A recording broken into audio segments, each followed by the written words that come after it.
Welcome back to the Earth Science Classroom. This video is on biogeochemical cycles. It is a project I run as part of ecology for my students where they have to research and draw each of the individual cycles within the total 5. This one's the water cycle and it's based over a foundation or a canvas of the oceanic sphere, the atmosphere, and the terrestrial sphere, and we basically draw on tracing paper to show where all these connect in different parts of the planet. And this is my version, which is used as a teacher key or a rubric. So I start with the atmosphere and look at dew point and LCL and condensation and forming clouds, weather patterns in the troposphere, looking at evaporation and phase changes and latent heat and sensible heat. And then we have the condensation and the different mechanisms to make that water vapor turn into rain droplets and then fall eventually as precip or different variations of precip. Then looking at advection, the movement of that water vapor throughout the atmosphere, different areas to then precipitate back onto either a different part of the marine system or on the terrestrial landscapes. So looking at the biosphere in terms of the connections with the water cycle and photosynthesis and the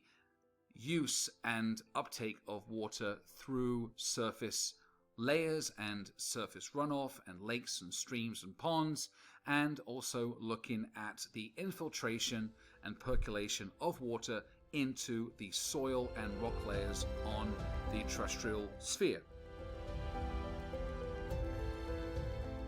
Also the storage of water vapor in the atmosphere and the storage of surface deposits and depression zones like lakes and rivers and ponds, and also in terms of frozen ice, in terms of glaciers. But that is really part of the cryosphere, which I do kind of separate between the hydrosphere and the cryosphere in detail. Then I look at overland flow and the production of streams and stream flow and rivers, and looking at the combination of evapotranspiration, how the evaporation of water from both the plants, vegetation, and also the Earth's surface, be that marine or terrestrial. You can add in the water table,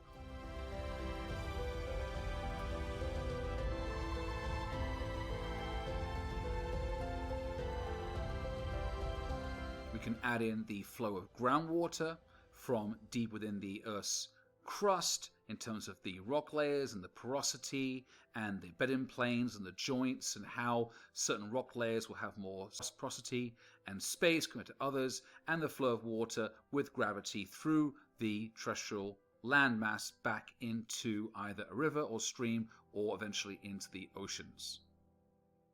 We can discuss the difference between fresh water and salt water.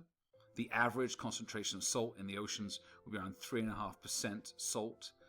or dissolved salt concentrations or salt ions, mostly sodium chloride, but there are other ions as well included, and also the circulation of water within the oceans with upwelling and downwelling and surface currents driven by temperature, density, and salinity.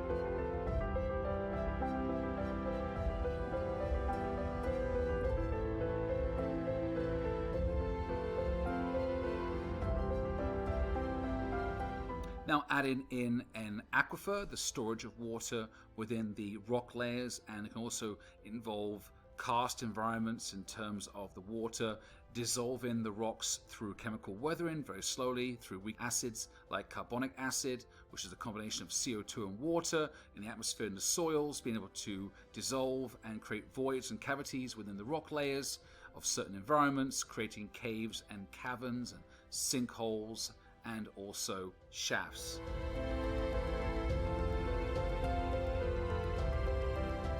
We can also discuss the climate in terms of the amount of rainfall and the amount of surface runoff, which will then link to the amount of erosion and the breakdown of rocks and minerals.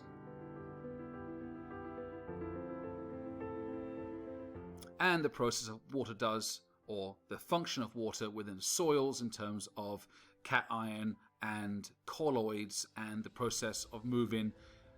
valuable macronutrients to and from the flora and fauna in the soil and on the surface.